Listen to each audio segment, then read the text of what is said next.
Hey everyone, with the winter break coming to an end, I'd like to share what I've been experimenting with in terms of improving my study methods, and that is using ChatGPT. It has really been a very useful tool that gave me tons of inspiration, with it pointing me in the right ways to find information, learn about something new, or even discover perspectives I have never thought of before. ChatGPT is like that smart friend of yours, and I was genuinely surprised by what it can sometimes teach me.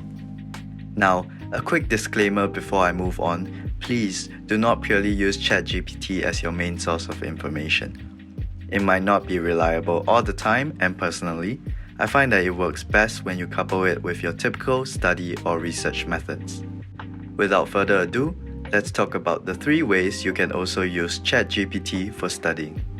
Number 1. Exploring new concepts. Recently, I have been learning about machine learning in my own free time.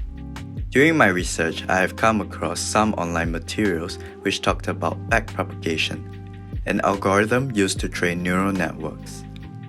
I wanted to know what some concepts related to backpropagation are, so I asked ChatGPT exactly that.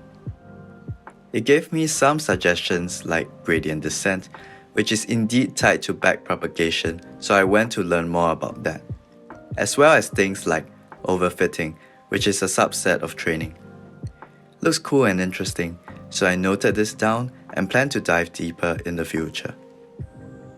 I continue asking ChatGPT questions, asking it to provide a simplified explanation of gradient descent. It then gave me a summary, which I used as a springboard for me to look into a Wikipedia article on it, and it really helped me understand what they are saying better. I also asked questions regarding the equation, which reaffirmed my understanding of how it works. The trick is to combine ordinary Googling or reading your lecture notes with ChatGPT as part of your pipeline. Personally, it has sped my learning up with it being quite enjoyable and interactive. It really saves quite a bit of time by avoiding that Googling rabbit hole. Number 2. Finding missing points in your essays. So I was once working on a particular economics essay trying to explain why printer ink is more expensive than the printer itself. Here, I provide ChatGPT with the question, and I have additionally supplied some points that I have already discussed in my essay and asked if I missed out anything. It proceeded to generate a whole chunk of ideas, which I found useful as a good starting point to think about if these points can be included. Looking at it, there are certain concepts that are more relevant, such as price discrimination in this context, compared to things like market power. I also asked it to validate my points and intentionally tested ChatGPT further by giving it an absurd one. I'm quite surprised it is able to warn me about its irrelevance. Good job, ChatGPT. Number 3. Solving problems together with ChatGPT. I've been also using ChatGPT as a way to re-evaluate my code after getting stuck on a bug for a very long period of time. For the sake of illustration, let me use some Python code as an example. Here, I missed out on the key concept that strings are immutable, which means they cannot be changed, so I need to reassign the value of that variable test. However, on first glance, this piece of code seems completely sound. There are no errors, the logic seems fine, but yet it is printing the wrong thing.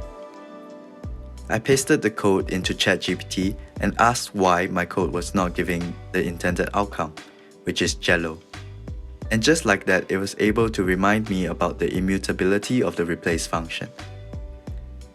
It even gave me suggestions below on the fix. And yes, ChatGPT gave the right solution. Sometimes, you simply need that fresh pair of eyes to give you some insights when you reach the dead end, and doing this really helps, provided you have exhausted all your methods.